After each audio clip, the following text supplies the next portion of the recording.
What exactly are the physical benefits of fasting? Since fasting mainly involves in abstaining from food, drink, and sex from dawn up to sunset, here we realize that the stomach is the main organ of the body which has the maximum diseases, maximum ailments. That's why beloved Prophet Muhammad said. It's mentioned in Ibn Majah, volume number 4, hadith number 3349. Our beloved Prophet said that there is nothing better that a son of Adam can fill in the container with more evils than the stomach. It is sufficient for a man to be on his feet with a few morsels. But if he has to eat more, he can divide the stomach into 3 parts. 1/3 for the food, 1/3 for the drink, and 1/3 for his breath, or 1/3 for the air. So what we realize that the maximum diseases originate in the stomach because it's house for bacteria.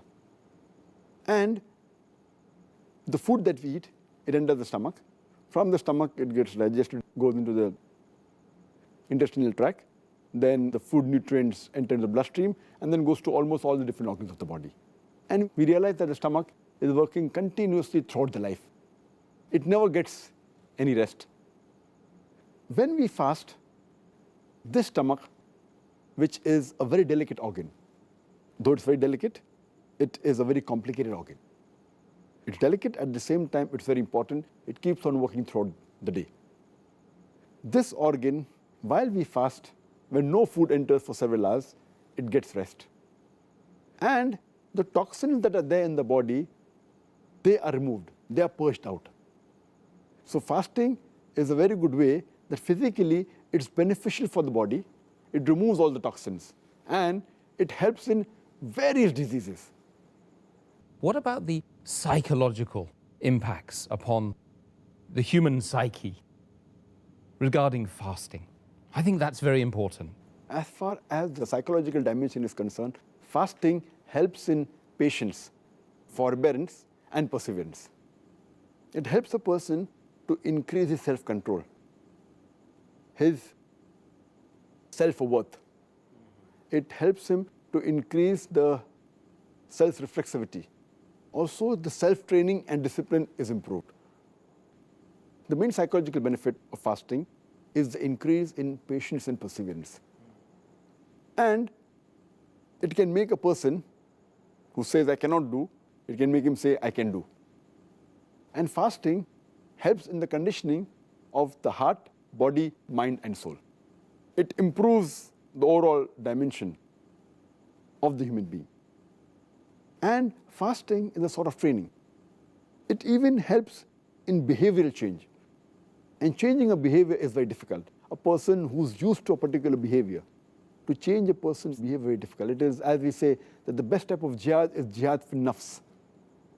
That is, striving against your own soul. So to change the habits is one of the things which is most difficult, which fasting can do.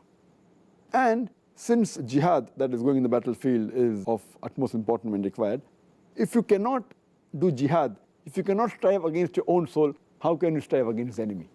So therefore, fasting helps in that dimension.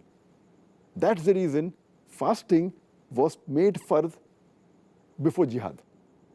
Fasting was made fard 15 years after Prophethood, in the 2nd Hijri. And next year, 1 year later, jihad was made fard. So Allah subhanahu wa ta'ala first wanted to train and make the Muslims fit psychologically with the help of fasting. And then the qital part was made first, so psychologically it's very helpful. And normally, a human being, he eats 3 meals in a day. In a week, about 21 meals. Now that is changed, that behavioral pattern of eating is changed to 2 meals, light meal late in the evening, early night, and before dawn. So the whole pattern is changed. And this helps in various psychological aspects, the training. And today psychology they tell us that if you can control your hunger, you can control almost all your desires. Actually, from the psychological aspect, myself, just to add something there, it was the fasting in the last week and a half of Ramadan, which changed it for me.